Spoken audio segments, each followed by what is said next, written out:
up and running? You know, I got a verse from the Gita I was thinking about reading.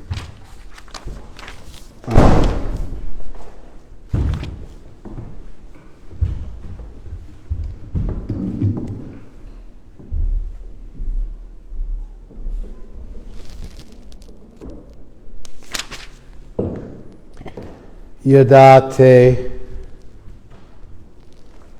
moha kalilam buddhir vyati tarishati. When your buddhi vyati tarishati, when it will pass beyond moha kalilam, the forest of illusion. Yadate, when you're. Tada, at that time. Gantasi nirvedham. You will be indifferent towards, disgusted by,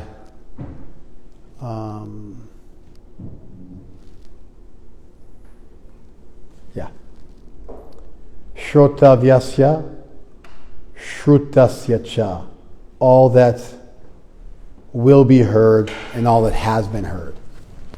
When your intelligence, buddhi, vyati tarishati, it will pass beyond moha kalilam, the dense illusion, then tada, at that time, gantasi nirved, you'll become indifferent towards or disgusted by or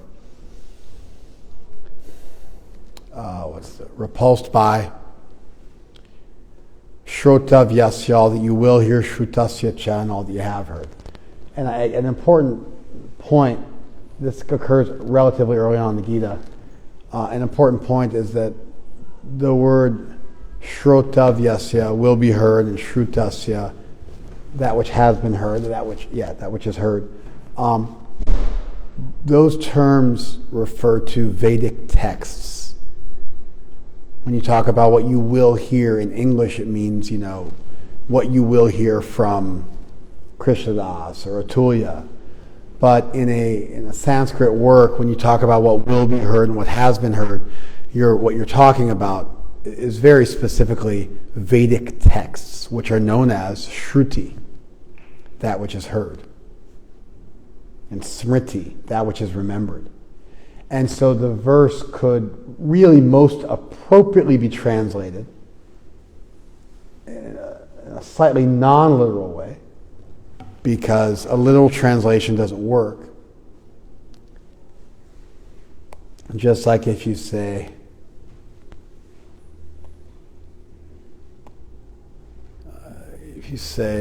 in Spanish, entre en la alma y el pared, la alma y el pared, right? Entre en la alma y el pared. Yes or no? Do you know what that means? Okay. You're a Mexicant. Do you know what that means? Like the translation? Yeah. Isn't it like the equivalent between the rock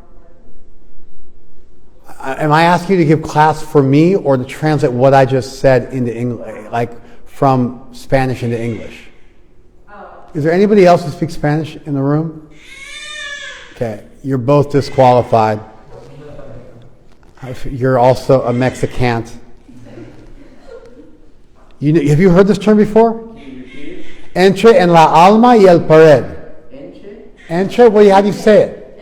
Entre. Is that what I just said or not? Yeah, but... What did I say? You said entre.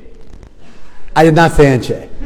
I said entre. You just didn't hear me right, bro. You got wax in your ears, man. You're biased against white people. I know you, man. You're looking at me as a güero. You don't want to give me any cred. I see what it is. You know what this means in Spanish? I can translate it. Entre el alma, in between the soul, and the pared means a wall. So, between the wall. Alma? No. Arma, right? Alma is the soul. No, I'm saying arma. How do you say wall? In between the Pared. Pared is wall. Pared is wall. Pared is wall. Yeah. Entré en la espada y el pared. My bad. The sword. Entré en la espada y el pared. You know this one? Now I feel like an idiot. But you were dumb because you didn't bother correcting me. You tried to get all fancy. You didn't even notice I said it wrong. Entré en la espada y el pared. Now you know it? What does that mean? Between the sword and the wall. Have you ever heard that before? No, I haven't. You ever heard that before? I think it's more of like a South American thing than a Mexican thing, to be honest. I think it's Spanish, but it's more from America del Sur, and it's less from Mexico per se. It's an idiomatic phrase. Enter between la espada, the sword, y el pared, the wall. And so, if you translate that into English, nobody knows what you're saying, but if you say between a rock and a hard place, they know what you're saying. So sometimes when you translate something from one language to another, if you translate it literally, you lose the meaning, because you're actually translating an idiomatic phrase where something isn't what it literally means. There's a figurative meaning or a metaphorical meaning, and you have to translate it properly to communicate that metaphorical meaning. Did you follow this? Now, I don't exactly know if that's the case here, because Shruti, that which is heard, is literally in a Sanskrit dictionary defined as a sacred, you got to go. It's too much. I'm trying to get started. It's too much noise. Come back after I get some momentum.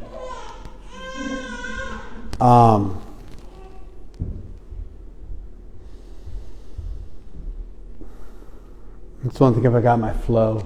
It's another thing I'm just trying to get off the ground. It's like getting kicked in the nuts at the beginning of a fight. It's a bad one, It's just like a bad start to the whole interaction.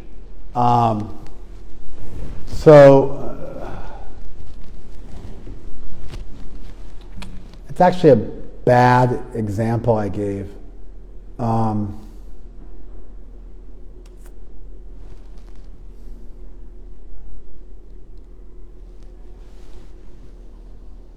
If you look at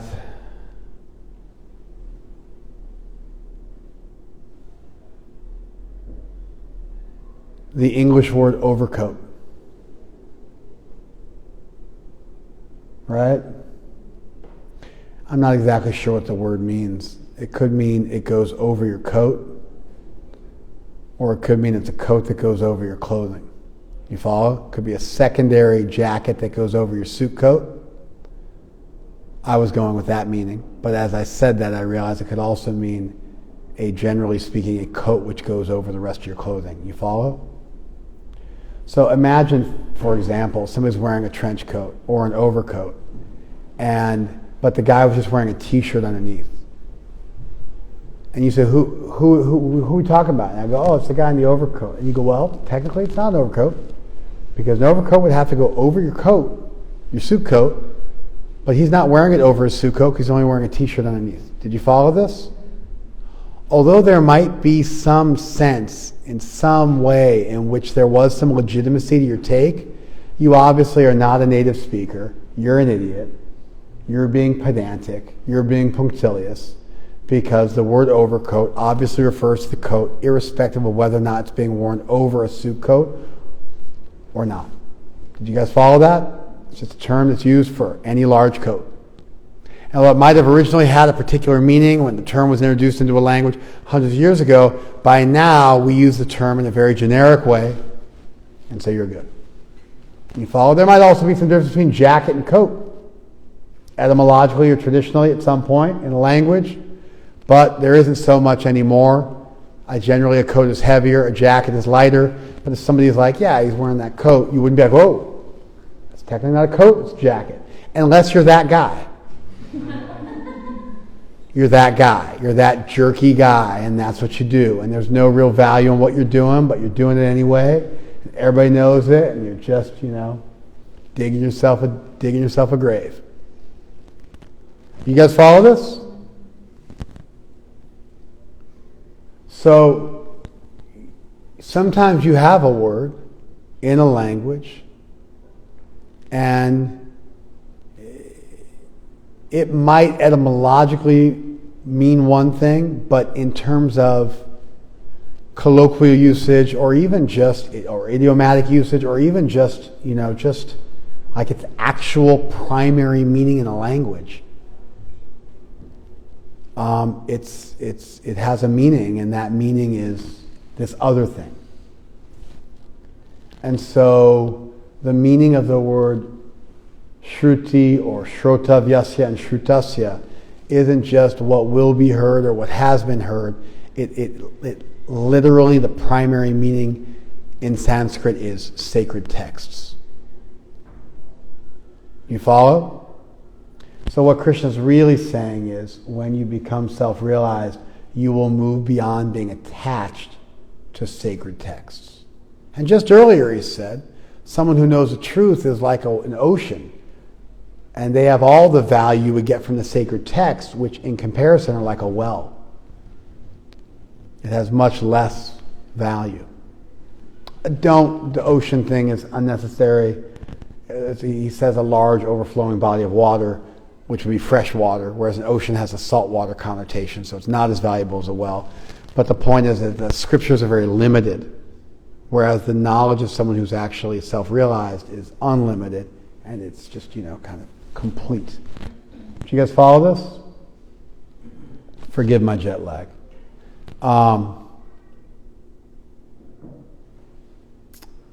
So Krishna's saying, very straightforwardly, something he's been saying several times earlier in the same chapter, that if you're too attached, if you're Veda, Vada, Rata, if you're too attached to the exact word of the Veda with its Pushpitam Vacham, with its flowery language, Bogaishwarya Prasaktanam, for those people who are too attached to material enjoyment, then Samadhau Navidhyate, you'll never achieve Samadhi. And in fact, when you become transcendental, in fact, the transcendentalist is like an overflowing body of water in comparison to the Vedas, which are like a small well, and that you should actually nishtrigunya, move beyond the three gunas, and the Vedas are triguna vishaya Veda. The Vedas are about the three gunas, and so really, through transitive logic, you should transcend the Vedas, because the Vedas are primarily concerned with the three gunas. Did you guys all follow this? I feel like I'm getting my flow.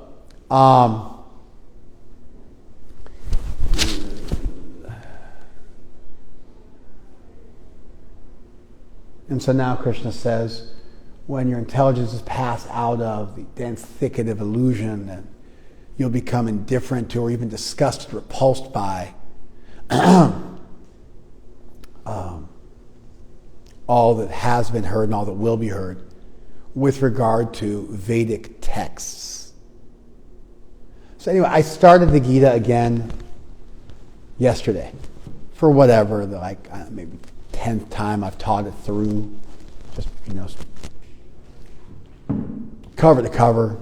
Been studying the Gita for 35 years daily, and I've taught every verse in the Gita multiple times. I've actually just taught the text sequentially through verse by verse 10 times, and using a number of different methodologies, really, honing in on each individual verse, doing entire chapters at a time, and everything in between. Many days on one verse to one entire chapter, and many days on one verse and to an entire chapter in an hour. I've kind of done it all. And I didn't like the class I gave on yesterday, probably again because I was jet lagged and I just couldn't get off the ground the way I wanted to. So I didn't post it, which is kind of rare. Usually I have to really not be happy with what I did to not post it. And so this is one of those ones. But one of the things that happened is I started reading the first verse. Dharma Chetre, Kuru Chetre, in the field of Dharma, in the field of the Kurus. Samaveta Yayutsavaha, they assemble desiring to fight. Mamaka Pandavas Chaiva, my sons and the sons of Pandu, Kim akurvata Sanjaya. What did they do, Sanjaya? And this is the only verse in the Gita which is spoken by Dhritarashtra. Dhritarashtra was, of course, a big player in the Mahabharata, but he's a relatively small player in the Gita. The smallest player you can be, he only speaks one verse. And so I started going into Dhritarashtra because it's the one verse he speaks, and I felt like I had to, kind of minimize his story. Because his story is elaborately described in the Mahabharata, but it is so unbelievably spastic that I just don't even like telling the story. So now I'm going to tell the story, and I'm going to explain to you why Krishna makes a statement in the Gita, and you'll understand why Krishna makes a statement in the Gita about becoming indifferent after you hear the crazy story you're about to hear. You follow this?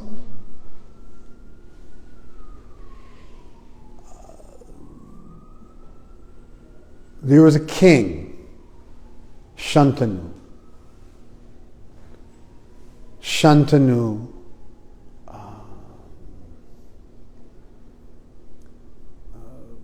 fell in love with Ganga Devi on the bank of the Ganga and wanted to marry her. Generally, it's not advisable for goddesses to marry mortals. Shantanu was a king. Ganga Devi is the personification of the Ganga. She's a goddess. But she agreed. She said, the only thing is, you can't ever question what I do, or I'll leave you forever. So he says, okay. So they get married. They start having kids. And as soon as his children are born, she drowns them. She does it 7 times. Then on the 8th child, he finally speaks up. He can't take it anymore. He's going insane. And then she disappears with the kid and bails forever. And that's it. He's done for. Well, then we find out that Shantanu was actually a Mahabhisha, who was a king who went to the court of Brahma. And while Brahma was being worshipped, there was a breeze blew, and Ganga Devi, who was also present, she was disrobed momentarily, and everybody put their heads down to not see her naked form. But Mahabhisha took a look and peeped her naked form, and so he got cursed because of that to take birth as a mortal. And Ganga Devi also enjoyed the look she got, and so she also got cursed to take birth in the world. And they were cursed to be together, and she would have to break his heart, and only then could she come back to heaven. Then there were 8 Vasus who were also cursed, but they only had to, their curse was modified, so they only had to take birth. The moment they were born, they'd be liberated. And so she knew that, and so she was killing the 8 Vasus. She was killing them so they could go back to heaven. We're just getting started. There's so many things wrong with this. Number one, since when do we judge people in this world by the crimes they've committed in the past? That would be insane. Who's qualified to do such a thing? You open yourself up into past life regressionists handing down murder penalties. You follow? We don't live in a world where you drown children because they did something bad in their last life. That's insane. It's totally unworkable as a philosophy. You follow? Well, okay, you think the gods don't adhere to the same rules human beings do. Great, then why are we talking about them? What value is in their story? It's totally antinomian, and it's totally against all ethics and morals, then what value is it in it being in a sacred text? Do you follow? Well, there's more to the story. Okay, great. Then say there's more to the story. That would be then they were born and then they fell off a cliff and died right away. Or they were born and they were hit by a car. But that they were born and then somebody committed the act of murder and murdered them and somehow or other that was justified. That's insane. You follow this? So if there is some benefit, the benefit is so small compared to the problem in having stories like that. You follow? It's like, hey, here's my friend. And I'm like, your friend's a genocidal maniac. And you're like, or an infanticidal maniac. And you're like, yeah, but he combs his hair really nice. And so I brought him in here to just show him because we're friends because he combs his hair real nice. You're like, yeah, his deficiency is such that whatever good quality you're pointing to is so small and compared to the glaring deficiency of being a maniac who's killing people. Why do we want to invoke him as some person who teaches you a life lesson? Do you guys follow this? Then there's like, how much did the guy deserve to be like cursed to take birth in this world because he peeped a bad glimpse like for a moment, like, and she kind of enjoyed the attention, like that's like you're walking a pretty like a real razor's edge there, you know. Maybe you could twist some value out of that, you know. The higher you move in your life, the more regulated you have to be, even in your thoughts, moment to moment. All right, maybe we can screw something out of that, no problem. But the infanticide thing is just a disaster. You follow? Then that eighth son was known as Devavrata, who became famous as Bhishma. Now Devavrata was trained by Ganga Devi, came back to live with his father, Shantanu. Shantanu was in ecstasy. He had Devavrata as his son. Then Shantanu fell in love with Satyavati. And so, Satyavati. And so, Satyavati was a fisherwoman. And she was pretty though. And so Parshar Muni, big sadhu, was on the bank of the Ganga. Again, the Ganga's like just sort of like involved in this whole affair. And Satyavati was looking beautiful, and Parshar Muni, this big sadhu, said, I want to make a baby with you, like on the spot. And she was like, well, that's going to ruin my good name. He goes, don't worry. I'll fix it. I'll make you a virgin again afterwards. And so then he created some island and some fog so that we could see him. And they went out on that island. And they copulated, and she gave birth immediately.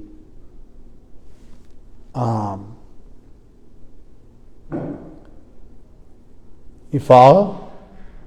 And that became Vyasadeva, the compiler of the Vedas. I don't know. I mean, I don't know, you know, generally I recommend people are saintly and they don't do some kind of undercover of night, secret liaison, have a kid out of wedlock, get their virginity. I'm like, what's the lesson here? Like, what's the lesson? Sadhus aren't supposed to copulate with just random people on the bank of a river. Like where's the lesson in this one? Like maybe, you know, sometimes great souls are born in an unfortunate circumstance. Okay, but it's just so basically Satyavati is bogus, Parshar is bogus, like everybody's bogus, but Vyasa is cool, you know?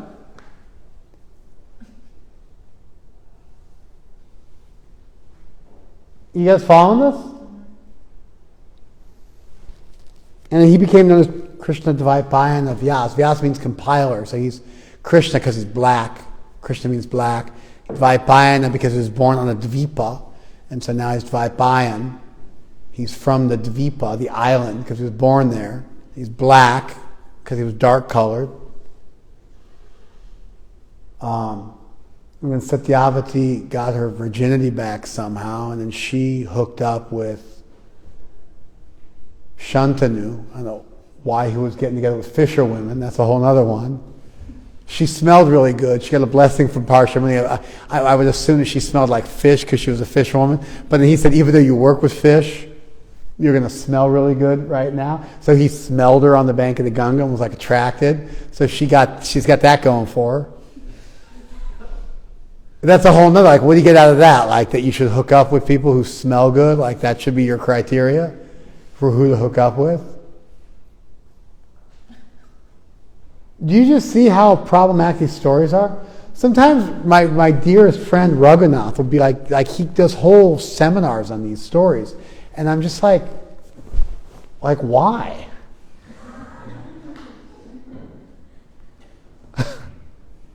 I mean, obviously you can get meaning out of these stories, but what you usually do is you end up de-emphasizing the majority of the story and focusing in and overemphasizing some small aspect of the story.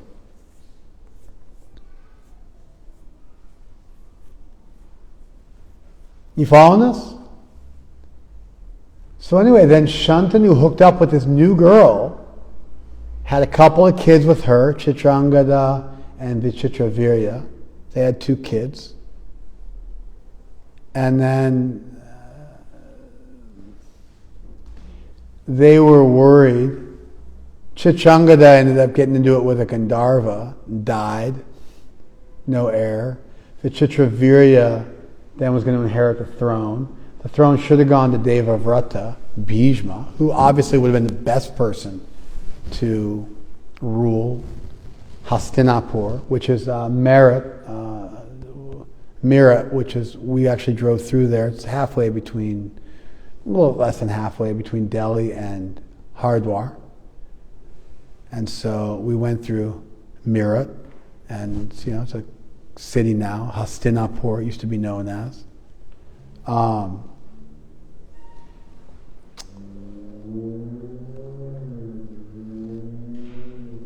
Which I guess means the city which was ornamented with elephants, I think is what Hastinapur means, because they had many elephants in that city. Elephants used to be used when you would, because they can really break through stuff. I mean, they're like, they can knock down trees. It's crazy what they can do. And a lot of times castles were made such with really narrow passageways and stones so that elephants couldn't fit through them. Specifically to protect the inhabitants from elephants storming in once they broke the gates. Anyway, so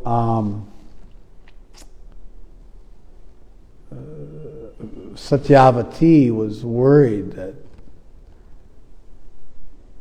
that Devavrata, Bhishma, had the right to rule the kingdom. And so she said, I won't marry you until because he's going to have a right to rule the kingdom. And so on the spot, Devavrata heard this, understood his father was lusty for this woman, and instead of saying, hey Dad, such a lusty woman who is against you and yours, maybe we should just find a better woman who also smells good. Or they make perfume and you can smell good like that. Why get together with this woman who's so conniving? You follow? Devavrata then said, no, I'll just immediately take a lifelong vow of celibacy. So I'll have no heir. I'll renounce the throne. I'll take a vow to renounce the throne. And I'll take a lifelong vow of celibacy to boot, so my descendants can never challenge the throne. And then the gods, when they heard this, they said, Bhishma, because it's such a terrible vow. So they said, Bhishma, terrible, horrible, because he took such a great vow, which he kept for life. And that's how Devavrata became Bhishma. So then Chitrangada died, Vichitravirya ascended the throne as a child. Bhishma should have taken over, but he didn't. He put Vichitravirya on the throne. And then Vichitravirya Bhishma went out and got some wives for him. So he rolled into a swayambar where women are supposed to choose their own husband. And then he defeated everybody because he was an insane warrior. And then he got these 3 sisters, Amba, Ambalika, and Ambika, and he scooped them up to bring them to his brother. And then the first one, Amba, was like, I was already interested in this Shalva, this king. You defeated him, and I don't want to marry somebody else. And then Vichitravira was like, yeah, I don't want to marry if she's into Shalva, take him back. And so then she took him back to Shalva, and he said, you humiliated me, I'm not going to take her back. And she went along with it. She didn't jump out of the chariot. So I'm over it. And then Vichitravira is like, yeah, I'm not going to marry somebody who's interested in another person. So Amba was then cursed to never have a husband. That sucks. Right? She got super bent, tried like anything to get somebody to kill Bhishma for what he did. Eventually took birth again as Shikandi, who was Shikandini and then became a man, was born a woman and then became a man afterwards, and then was involved in killing Bhishma later on because Bhishma refused to fight someone who had previously been born a woman and then had some sort of spontaneous sex transformation, became a man. So Shikandi was involved in killing Bhishma. And in messing with Abhimanyu. It's a whole other story, which I even don't want to get into that one, but it's like, what are you going to do with that one? Like, stuff comes back to you, karma has a way of coming back around, but I mean, sure, that lesson's there, but man, is there a lot of other weird stuff in there, Spontaneous sex changes and like hatred fuming over for lifetime after lifetime and never being able to let stuff go. I mean, these are kind of way more prominent themes, right? Or just don't kidnap women. How about that one? Don't humiliate somebody's fiance. Learn to let stuff go. It seems like everybody needs a lesson in letting stuff go. And everybody needs a lesson in not being so lusty. And the whole thing just kind of smells like fish, to be honest. Which is why Krishna says that you'll become Ganta Sinirved, you'll become repulsed by all this stuff. At one time, I'm not even halfway through yet. I'm not even halfway through.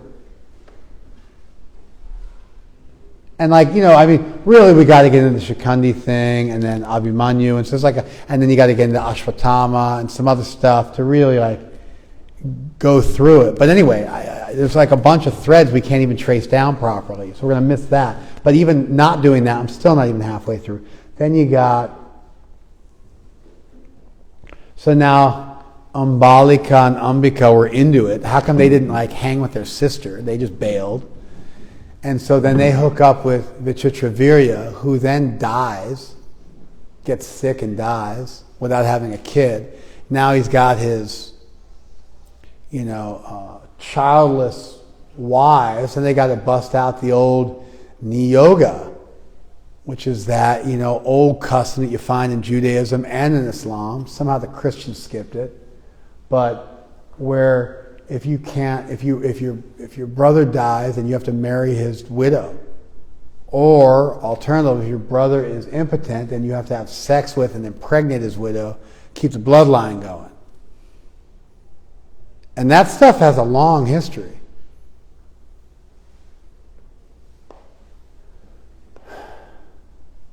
All right, it's not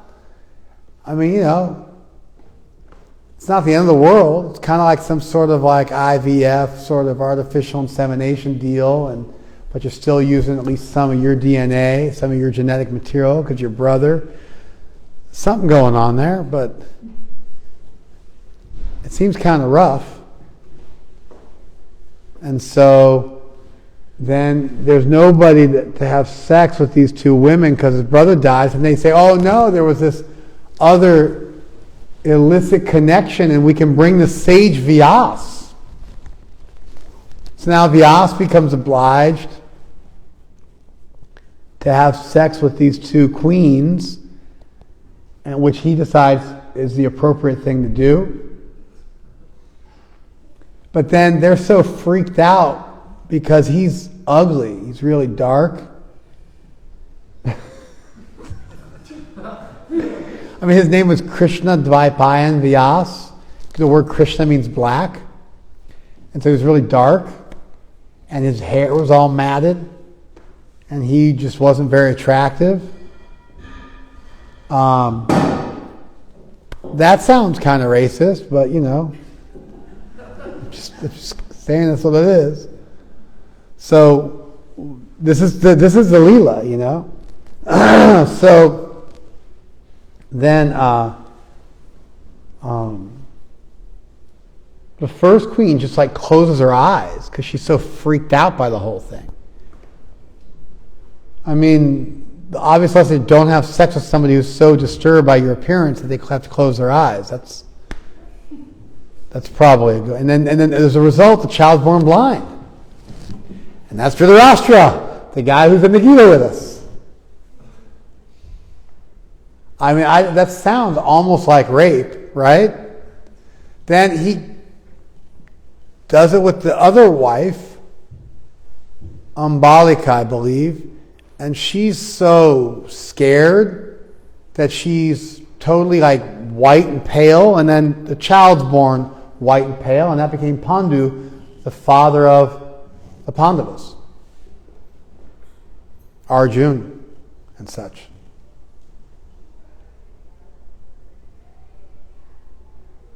And then they go back one more time, and the Ambika, who was shut her eyes the first time, just couldn't do it at all, so she brought in her maidservant and made her have sex with him. That sounds awful. But apparently she was cool with it. I believe her name was Parishrami. She was okay with it. And then Vidura was born, who was totally qualified, but was the son of a Shudra, and so he could never hold office. And there's the three brothers, Dhritarashtra, Pandu, and Vidura. Vidura was a great minister, couldn't hold office. Dhritarashtra was blind, both spiritually and materially. And then Pandu died early because he shot a deer while hunting that was actually a sage who had taken the form of a deer to have sex with his wife, who took the form, he was a stag, she was a deer, and then you're not supposed to shoot a deer while they're copulating, but he shot them while they were copulating, so with his dying breath, the sage cursing that when you want to have sex with your wife, you'll die. And Pandu eventually got lusty and just like went for it and died.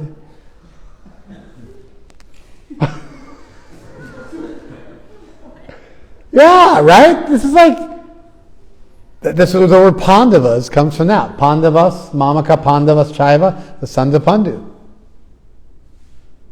So, I mean, there's just all this stuff, and it's just some sort of soap opera. It's like General Hospital or something. Like one of these shows with thousands of episodes that just never end. It's just all sex and lust and betrayal and greed and pettiness and, you know,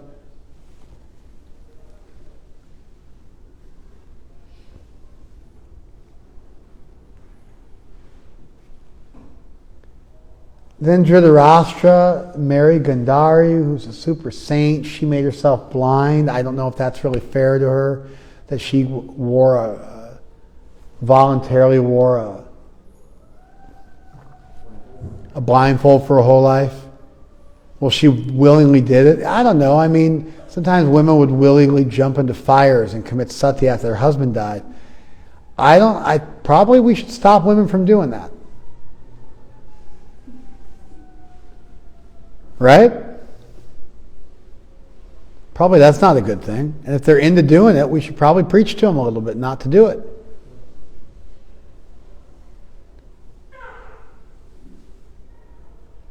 There's just a whole bunch of like really old school like stuff going on here. Anyway, then they got pregnant. Gandhari was upset. She wasn't giving birth fast enough, and she saw Pandu's wife Kunti giving birth, although there weren't Pandu's children. Different gods came to Kunti and had sex with her and made children, so that's a whole nother one. It's a whole nother mind bender for you.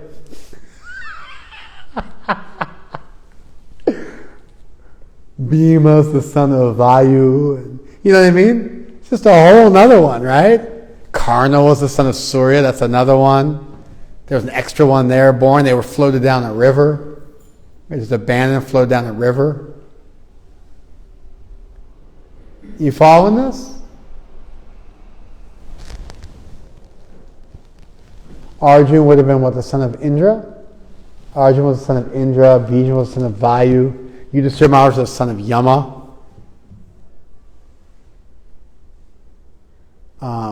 Also Vidura was Yama got cursed, take birth as a Shudra, because he impaled some sage Mandavya Muni, who didn't deserve to be impaled in Mandavya Muni's estimation. I think he got impaled because he used to pierce insects with a stick. He's like, hey, I was too young to have figured that one out. So I'm cursing you to take birth as a Shudra. And so that's Vidura. It was Yama took birth as a Shudra. But then Yama also had sex with, there was some kind of incest type deal going on, real kind of, and then that became Yudhishthira. And so it's just like, whoa, right?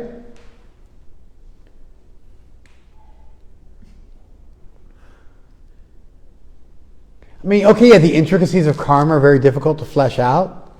Sure, I don't know that you need all this to teach that story. I don't think you do. I think you just say the intricacies of karma are very difficult to flesh out. I don't see how all the infanticide and lust and sages copulating on the banks of rivers and people getting closing their eyes to have sex and getting frozen and pale children and it's just, fish smells and fragrances and drowning of babies. It's like, this stuff is gnarly. It's a mohakalilam. It's a thicket, a forest of nonsense. It's fun to listen to the same way a soap opera is fun to listen to. But because the majority of it is materialistic, it has little value for saintly people. And so at some point you got to become interested in hearing philosophy, theology, or Leela. And this stuff isn't that. There's some value, but it's a small portion of the story, and the majority of the story is nonsense. Oh, I just remembered that you're doing a whole Mahabharata thing now, right? Yeah, so she likes Raghunath's thing and finds it interesting, and so she's teaching it as well. So I'm insulting my dear friend Kumi as well as my dearest friend Raghunath. So there you go. That's me. I'm a hater. I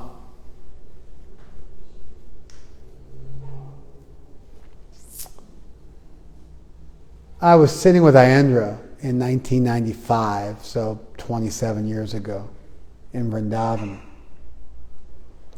And he asked me, what's your favorite Leela? And I said, Gaur Leela or Krishna Leela? He said, whichever one you want, anything. Just tell me what's your favorite Leela. I was, 23, 24 at the time. Then I said to him, my favorite Leela is the story of Kolavecha Sridhar. A banana seller named Sridhar. Super poor Brahmin who lived in and around Navadvip during the time of Chaitanya Mahaprabhu. He used to sell banana flowers, banana leaves, and bananas. Would take half of his money and worship Ganga Devi with it. Here's Ganga. She's like everywhere.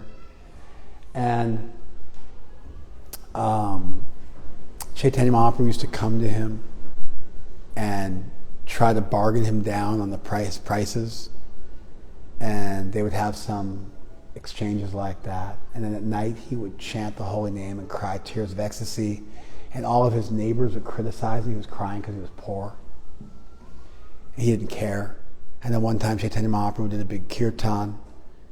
And after the kirtan, with thousands of devotees, came to the home of Kolavecha Sridhar. And there was a broken pot that Kolavecha Sridhar used to wash his feet, which means he would never use to drink from. And wash his own feet when he entered his home, which means you would never use it to drink from, or serve, what to speak of serve somebody from. You wouldn't even drink from it, what to speak of somebody else from it.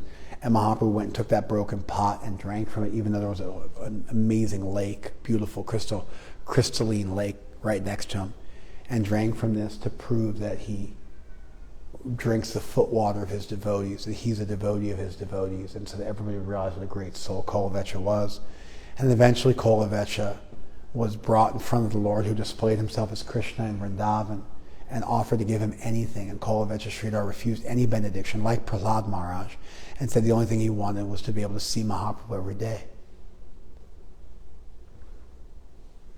and have their witty exchanges and have Mahaprabhu steal bananas from him and bargain him down the price, and that's all he wanted. That's a Leela. Every single aspect of the story has value. Brahmana, pure character, was poor, didn't matter. Chanted the holy name, was in ecstasy, got criticized by others, didn't care. The others were worshippers of Chandi, the goddess. And they were saying, worship the goddess, you'll become rich. He couldn't care less. Saying, you see, the god worship of the goddess are materialistic, the Vaishnavas are pure. You follow? The yoga maya and the necessity of intimate love for the deity, but ultimately everybody's still a devotee, and Krishna always wins every exchange. To live a pure life, and that's all that matters. To give half your wealth away to doing for some good cause.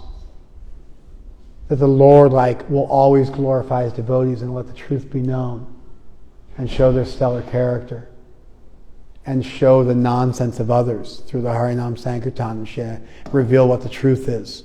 That the Lord is the devotee of his devotees. That he would rather take some simple thing from his devotee than like the nice crystalline waters. Krishna one time went and ate at Vidura's house, the Shudra's son. And Vidura was in so much ecstasy, he was giving the Lord banana peels instead of bananas, trying to feed the Lord bananas, but accidentally was throwing the bananas away and giving them, and the Lord was eating it. Instead of going to Duryodhana's house and eating a huge feast, because he only eats the love of his devotees. Every single aspect of that story. What to speak of not asking for any benediction and only asking to be able to have leelas with the Lord. That the Lord wants to give benedictions to the devotees, but the devotees won't accept him if they're unfavorable for devotional service. Like all this stuff, it's just every single aspect of the story has value. It's just right there on the surface. And so anyway, Andrew heard me say that was my favorite story. And then he told me the story about Radharani wanted to make a garland for Krishna. She was just a cowherd girl. And so she, having nothing, just made a garland out of her love. And she took the moonlight and strung it together with the rainbows, and strung it together with the sweet breezes of Vrindavan, and wove a garland out of just her love and the elements of nature, and garlanded Krishna with that. That was the Leela he told me. And he asked me if I understood, and I was like crying at this point, because I really appreciated the simplicity and the beauty of Radharani's love and the humility of Radharani. and like the nature of Vrindavan and the sweet simplicity and elegance of Vrindavan, where the Lord wears a peacock feather, picked up off the forest floor, and has a garland of forest flowers, and uses the unguents of the stones to decorate his eyes with kajal, and it's just the most unassuming, sweet Lord you could ever imagine.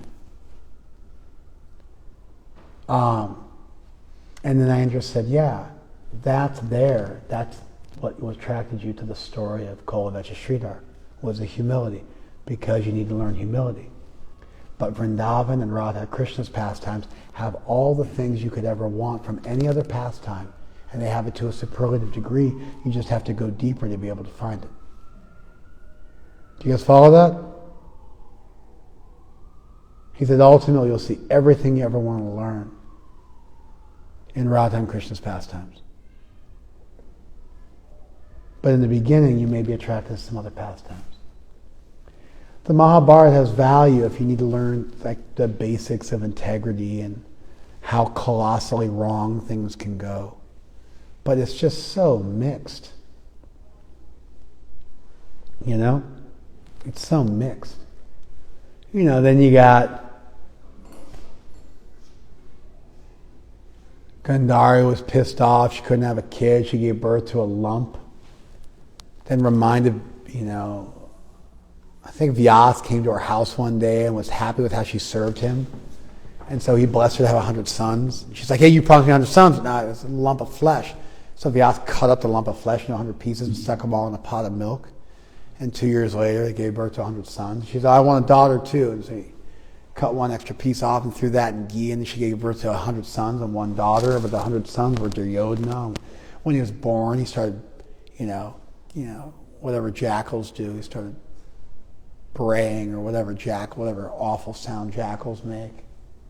And all these bad omens came, and Dushashan came out second. He was also a horrible human being.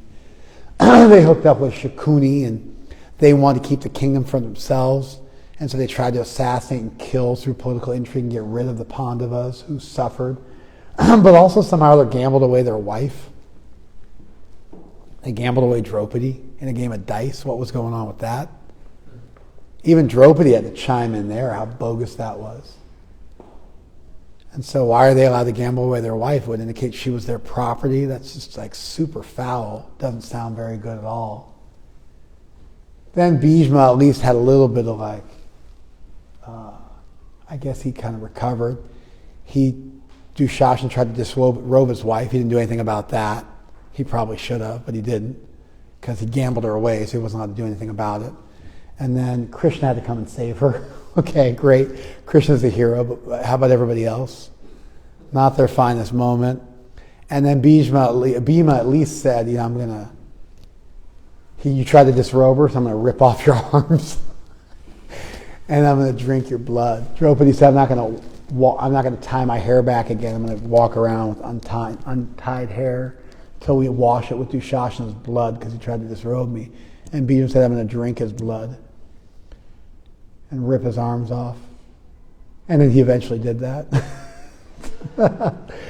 Which, for me, I'm like, all right, that's something I can appreciate, a good revenge plot, That kind of makes sense to me. That's an easy one for me to appreciate, right? Try to rape my wife, I'll rip your arms off and drink your blood. I can get behind that one.